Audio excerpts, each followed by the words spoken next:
रही है इनको। आज इसलिए याद आ रहा है ना कि दिल्ली में 27 साल के बाद आई है ना, बीजेपी दिल्ली में 27 साल के बाद आई है, तो दिल्ली में पहले तो थी नहीं। अरे झुग्गी झोपड़े उनको नहीं पता था क्या? केंद्र को नहीं पता था क्या? तो आज उनको 10 साल बाद 11 साल बाद पता लग रहा है कि दिल्ली में झुग्गी झोपड़ी अवैध है जो है।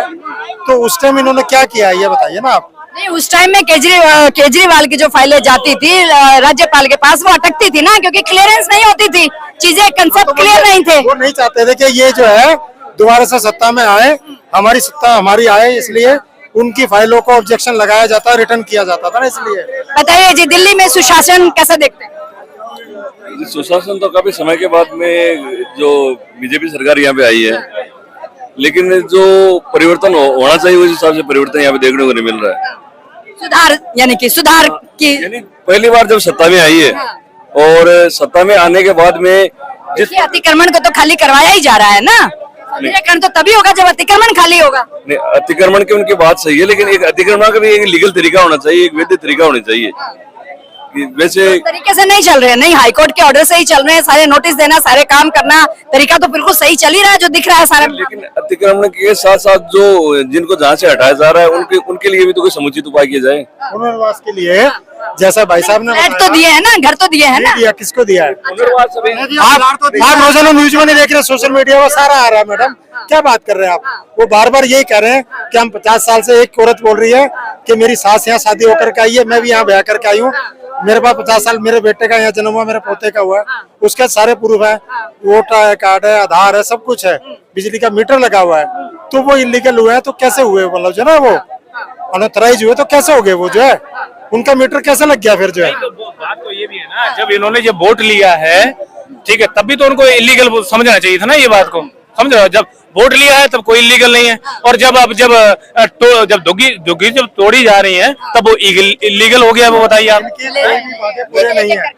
वहाँ का नेता एक सवाल अभी उठाया है कि वहाँ के लोग हैं उनको वोट दे रहा है, अब की बार कर है कि हमारा अंदर फेवर में वोट नहीं जाएगा तो उनको राशन पानी मिल रहा है, उनको बिल्कुल हटा देवल जाएगा।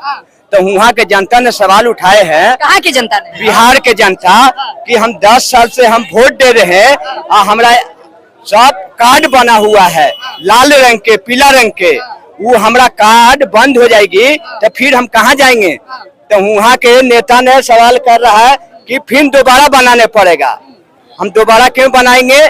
अब वहाँ के दूसरा फिर सवाल आउ कोर्ट से उठी है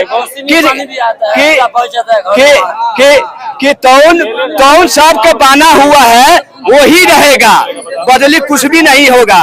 बाकी नेता के ये सवाल उल्टा नहीं चलना चाहिए।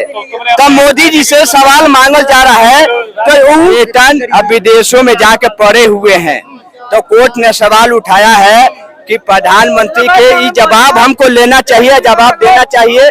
तो इस तरीका से बिहार के लोग रैली कर रहे हैं तो हाय हाय क्यों कर रहे हैं? उनको पब्लिक अब किने चाह रहा है, तो कह रहे हैं 55,000 आदमी के नाम कट गया है। बिहार के लोग 4 घर में एक परिवार है तो उनका एक का वोट जाएगा, 4 के नहीं जाएगा, जाना चाहिए। बिहार जैसे यहाँ पे छाटे ना, वैसे वहाँ भी बिहार में और का वहाँ का बाहर का भी देश का जैसे नहीं हो रही है, बिहार में छटनी हो रही है। मलाई थी कि तो बाहर में है, उनकी 55,000 बात तो मालूम नहीं है, तब बाहर में है, तब उनका 55,000 वोट नहीं है, तो वहाँ के जनता है तो एक घर के एक वोट कैसे गिरेगा? चारों तो गिरना चाहिए। तो उनका के मर्जी जाएगा, उसका में वोट लगा, वहाँ पर दबाव क्यों देवल जा रहा है? इस बीजेपी सरकार दबाव दे रहा है, किसी के बोलने का मौका नहीं दे रहे हैं। राहुल गांधी के चाहे कोई पार्टी के ये लोग बोलने के मौका नहीं दे रहे। ये सवाल बार बार कोर्ट उठा रहा है कि प्रधानमंत्री पार्लियामेंट में बैठ के जवाब दें। सब नेता का मन यही है कि बैठ के बात होके, बैठक होके, तभी तो मालूम होगा कोई बात के आगे हम बढ़ाएंगे। सरकार रोजगार देने में कितनी सफल हुई है, इस मुद्दे पर एक बार बात करें। एक युवा होने के नाते आप कैसे देखते हैं? युवा होने के नाते मैडम असफल हुई है बिल्कुल। क्या रोजगार है बताइए आप? क्या रोजगार, किसको मिला रोजगार बताइए?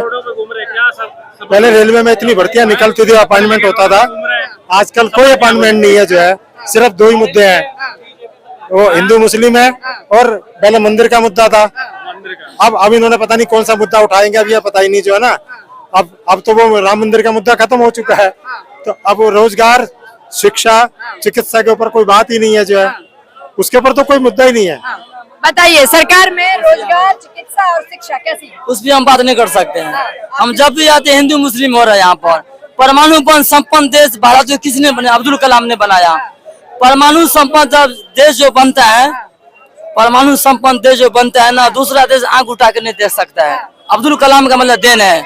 उस टाइम में अटल बिहारी वाजपेयी का मतलब प्रधानमंत्री था, वह अपना भारत परमाणु संपन्न देश है। बीजेपी की सरकार थी जब ये परमाणु हम लोग बने। अटल बिहारी वाजपेयी।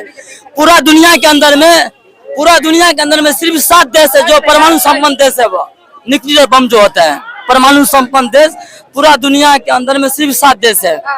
तो लेकिन अटल बिहारी वाजपेयी बीजेपी का ये मतलब सपोर्ट किया। बहुत बड़ी अचीवमेंट है ना, बीजेपी सरकार के अंदर परमाणु ताकत भारत बन गया था। इस टाइम हम बात करते हैं ना, हाँ, इस टाइम हम बात कर रहे हैं। कोई हिंदू मुस्लिम का मुद्दा नहीं होता था उस टाइम, विकास के ऊपर बात होती, प्रगति के ऊपर बात होती। इसी के ऊपर तो मैं आई हूँ कि भारत में रोजगार, शिक्षा, चिकित्सा, विकास कैसा देखते हैं, यही तो बात पूछ रही हूँ। और जैसा इन्होंने भैया ने बोला था कि यहाँ जो एडमिनिस्ट्रेशन जो बताया था, थेफ्ट वगैरह का या रॉबरी वगैरह जो भी है, वो चांदनी चौक ऐतिहासिक जगह है, लाल किला जो है, यहाँ पर तो एडमिनिस्ट्रेशन को बड़ा ही मतलब स्ट्रिक्ट होना चाहिए ना, बड़ा ही उसको सख्ती से लागू करना पड़ेगा सारे। अभी हो रहा है ना, इसमें चांदनी चौक के ऊपर भी तो अतिक्रमण के ऊपर बुलडोजर का नोटिस आए हुए हैं ना, कैसे देखते हैं? हाँ बिल्कुल आए हुए हैं।